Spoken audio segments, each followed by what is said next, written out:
Today we're going to talk about a club from the north of Germany. This is Hamburger SV, that's SV at the end there. This club has been around since 1887, making it one of the oldest in Germany. They've been under the name Hamburger since 1919. Originally they were SC Germania. Their club kit is all white, but they are known by the nickname Die Rothosen off of their, I don't have them here, but red shorts. It's an iconic look for them within German football. Currently, they're playing in the Zweite Bundesliga, that is the second division in German football. This is their home kit from 2009-2010, which is an ignominious time for the club, seeing as many fans believe that's the beginning of their decline into their current situation in the second tier of German football. Still, the kit is a good-looking one. My favorite bit is, if you can see here, you have a lot of little embroiderments across, making little bars. Goes off of their badge, which is this blue, white, and black flag that you have here. Makes for a very cool look of design work on the kit. Let's take a look at their badge again. Rectangular and blue. It looks very similar to a maritime flag called the P flag. It means all aboard when it's flown on a boat in a port. Hamburg is a port city, so there is a belief that that's really where this badge has come from. Mentioned this is a storied club in German football, so let's look at their trophy cabinet, which has 6 German top flight titles in it, including 3 during the Bundesliga era that started in 1963. They've also won the DFB Pokal, the cup in Germany, 3 different times. Their finest era is from the beginning of the 1980s, where they won back-to-back titles, all capped off by winning the European Cup in 1983 after a 1-0 victory over Juventus. That success in the early 80s came under manager Ernst Happel, a name I've brought up to you guys once before, a manager whose name is getting forgotten in the modern era, but absolutely should not.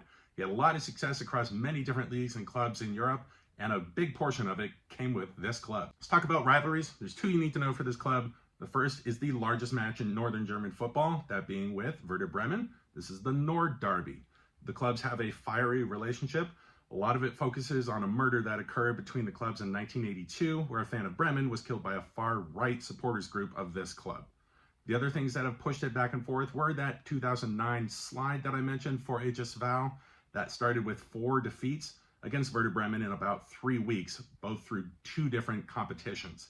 That's a tough part of this conversation. The other part of it is a more happy one for Hamburg, that being that they won their second of those back-to-back titles I mentioned in the early 80s by goal difference against Werder Bremen. The other rivalry is a local one, seeing as St. Pauli are also based in Hamburg. This one's gotten a bit violent.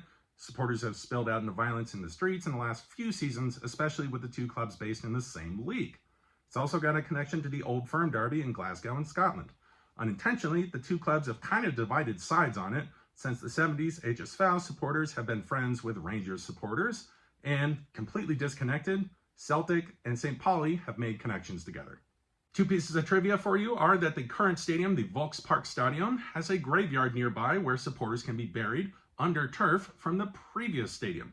Second piece of trivia being an ignominious one for the club, that they are currently the only European Cup winning club to not play in the top flight in their country, something that's probably going to be coming to an end this season. Let's talk about former players, with the first one being Felix Magath. He was a midfielder for the club, played for them for a decade. This club has won 2 major European trophies. He scored in both of the finals. The second name will be the Ghanaian striker Tony Yeboah. He's a man you might know if you're a fan of Leeds United. He was renowned for scoring amazing goals. His celebration generally was wagging his finger at the crowd, which was great. He was also a player at Eintracht Frankfurt, as well as Saarbrücken in Germany. These were the places he came through before coming to Hamburg, where he played 4 seasons. He was one of the first African players to make it in the Bundesliga, and he paved the way for many other African players to play in this league. The last name is Son Heung-min, a man you'll know from Tottenham Hotspur as their talismanic player of the moment. This was his first club within European football. He was with HSV for 5 seasons before moving to Bayer Leverkusen and then on to Spurs. I'm going to point you to 2 current players for them. The first being Robert Glatzel, who's their striker, and his goal-scoring form is going to need to continue if they're going to get promoted back to the Bundesliga this season. They're on track to do that already.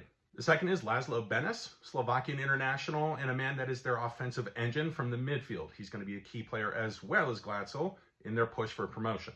So that's your rundown on Hamburger SV from Germany. I've also named them as HSV as well as Hamburg in this video. You can address them as either as well.